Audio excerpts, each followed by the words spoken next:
सामने आ रही है उसका रुख कर लेते हैं। राष्ट्रीय लोक अदालत आज और वर्ष 2018 की 5वीं राष्ट्रीय लोक अदालत प्रदेश भर की अदालतों में लगेगी लोक अदालतें और 2,60,000 से ज्यादा प्रकरण किए गए हैं चिन्हित और 40 से ज्यादा पारिवारिक मामलों में भी आज होंगे समझौते और फैमिली कोर्ट में भी 15 जोड़े फिर से होंगे एक और दक्षिण कोरिया के परिवार को मिलेगा 5.6 करोड़ का चेक भी।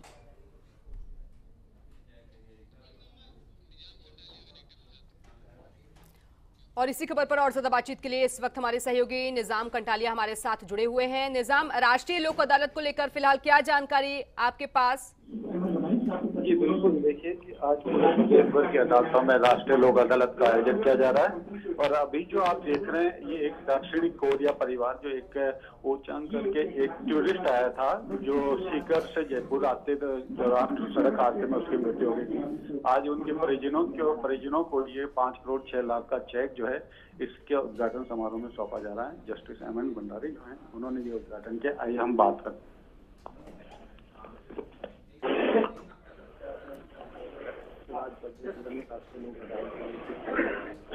देखिए ये लोक अदालत वैसे तो दिसंबर में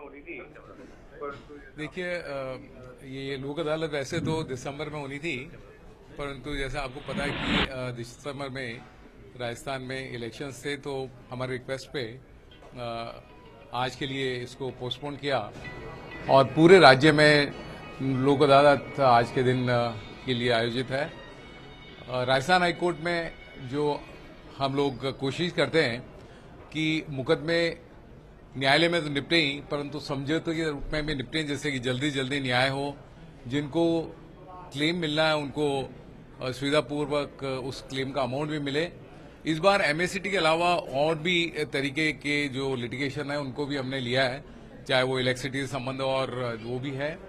और नेक्स्ट टाइम में हम सोच रहे हैं कि गवर्नमेंट से संबंधित जितना लिटिगेशन है जो कि बहुत ज्यादा है उसको भी समझौते के रूप में निपटाने की कोशिश करेंगे, जिससे कि लोगों को अगर न्यायालय की प्रक्रिया में थोड़ा समय लग रहा है तो समझौते की प्रक्रिया से जल्दी न्याय प्राप्त हो जाए। सर, एक बड़ा आपने चेक भी दिया, एक बड़ी समझाइश के तहत पहली बार है सर। जी हाँ, देखिए 5 करोड़ 60 लाख का चेक आज दिया गया है। ये समझौते के तहत हुआ और मेरे को बताया गया कि अभी तक इस राशि का जो सबसे बड़ी राशि पूरे देश में समझौते के रूप में दी गई है वो पहला प्रकरण ये है।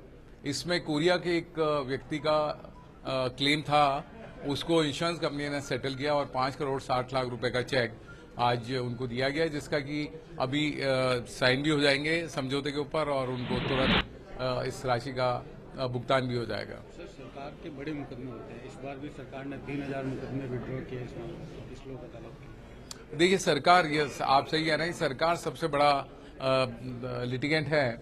अगर सरकार का सहयोग रहे और जैसा आप कह रहे हैं कि 3,000 के करीब मुकदमे विड्रॉ करें, विड्रॉ करने के अलावा भी सरकार चाहे तो समझौता कर सकती है। और समझौते के लिए जैसे इंश्योरेंस कंपनी के क्लेम्स हैं सुप्रीम कोर्ट के न्याय से उसको हम निर्णित करते हैं, उसको असेस करते हैं, उसी ढंग के सरकार में भी बहुत सारे मुकदमे ऐसे जो कि निर्णित हो चुके हैं, सुप्रीम कोर्ट तक हो चुके हैं, परंतु कोई भी अपने ऊपर रिस्पॉन्सिबिलिटी नहीं लेता है तो वो लिटिगेशन रहते हैं। ऐसे लिटिगेशन को आइडेंटिफाई करके अगर समझौते के रूप में समाप्त किया जाएगा तो वो सरकार के लिए भी और लिटिगेंट के लिए, दोनों के लिए बहुत ही अच्छा रहेगा।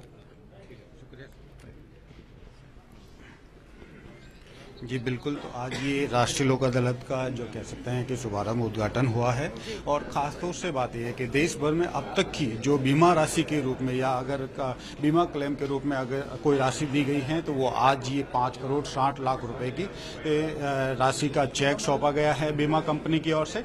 और जो उनके परिजनों की ओर से जो एडवोकेट है उन एडवोकेट ने आज ये ग्रहण किया है। और इसके साथ मैं बताना चाहूंगा कि 2013 की ये घटना थी जब ओ चांग जो कि दक्षिण कोरिया के एक यात्री थे जो सीकर से जयपुर की तरफ आ रहे थे, इसी दौरान उनकी एक सड़क हादसे में मृत्यु हो गई थी। और उस दौरान ये जो है उनके परिवार ने बीमा क्लेम किया था और बीमा क्लेम के राशि जब दोनों करीब 4 साल तक ये कोर्ट में चलता रहा मामला, और अब जाके जो MACT 2 नंबर का कोर्ट है जयपुर का, उनके बीच में दोनों पक्षों में जब समझौता हुआ, और वो आज जो है इसकी 5 करोड़ 60 लाख की जो राशि है आज उनके जो अधिवक्ता है उनको सुपुर्द की गई। तो एक बड़ा मूवमेंट है, और इसके साथ ही हम देखेंगे कि आज ही जो है कई परिवार जो टूट चुके थे उन परिवारों को वापस एक करके उनके साथ परिवारों को जैसा कि आप बता रहे थे कि कई मामले ऐसे भी थे जो कि विड्रॉ किए जा चुके हैं, लेकिन 2 लाख से ज्यादा प्रकरण जो कि चिन्हित किए गए हैं उनमें किस तरीके के मामले ज्यादा हैं?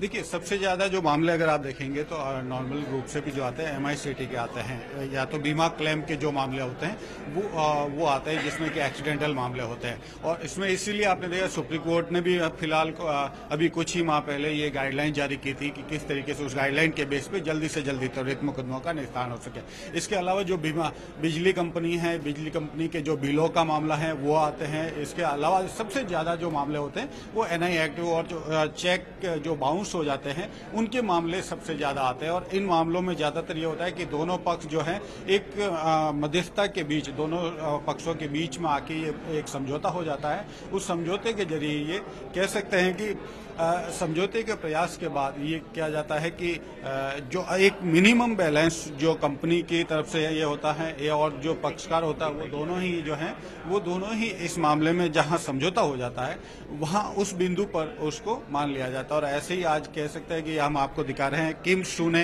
ये जो ओ चांग जो यात्री हैं उनके पारिवारिक सदस्य हैं जिनकी ओ चांग की 2013 में डेथ हो गई थी। और उसके बाद उन्होंने चूंकि इंटरनेशनल जब भी कोई अंतर्राष्ट्रीय व्यक्ति जो आता है वो अपने साथ एक बीमा क्लेम भी करता है, उसका बीमा होता है। उस बीमा क्लेम के तहत एक बड़ी राशि का की गई थी जिसके तहत आज ये 5 करोड़ 60 लाख की राशि का चेक जो है उनको सुपुर्द किया गया है। बिल्कुल निजाम, लेकिन इन लोक अदालतों के जरिए उन पीड़ितों में कम से कम कह सकते हैं कि उम्मीद जग जाती है जिनको छोटे छोटे मामलों में भी न्यायालय के चक्कर लगाने पड़ते हैं, तो कम से कम इन लोक अदालतों के जरिए उनकी समस्याओं का हल वहां से निकलेगा। और कई मामले ऐसे होते हैं जो दोनों के बीच आपसी सहमति बनाकर भी सॉर्ट आउट हो जाते हैं।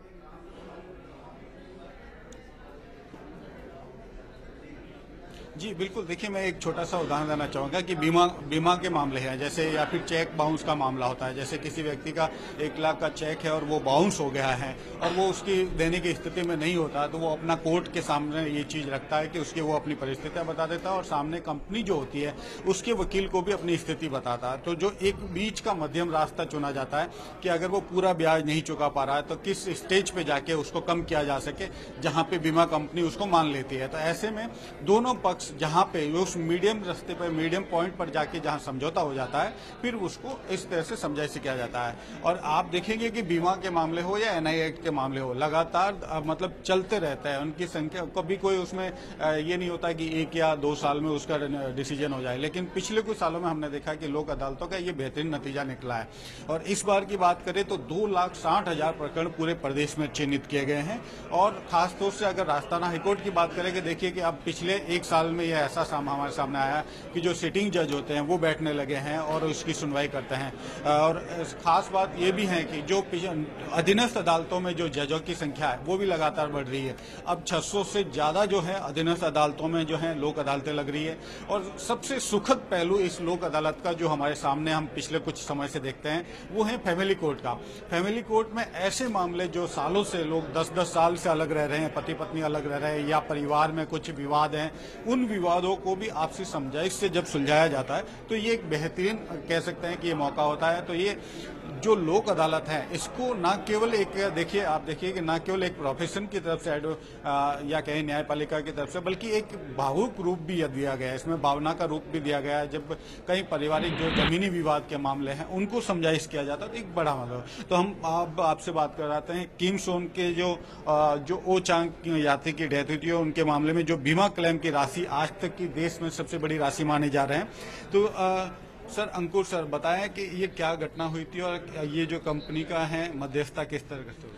सर 2013 में एक सड़क दुर्घटना हुई थी जिसमें ये यात्री ओ चांग जो कि एक इनोवा में सवार थे, उनकी एक बस से टक्कर हुई थी और उस दुर्घटना में इनकी मृत्यु हुई।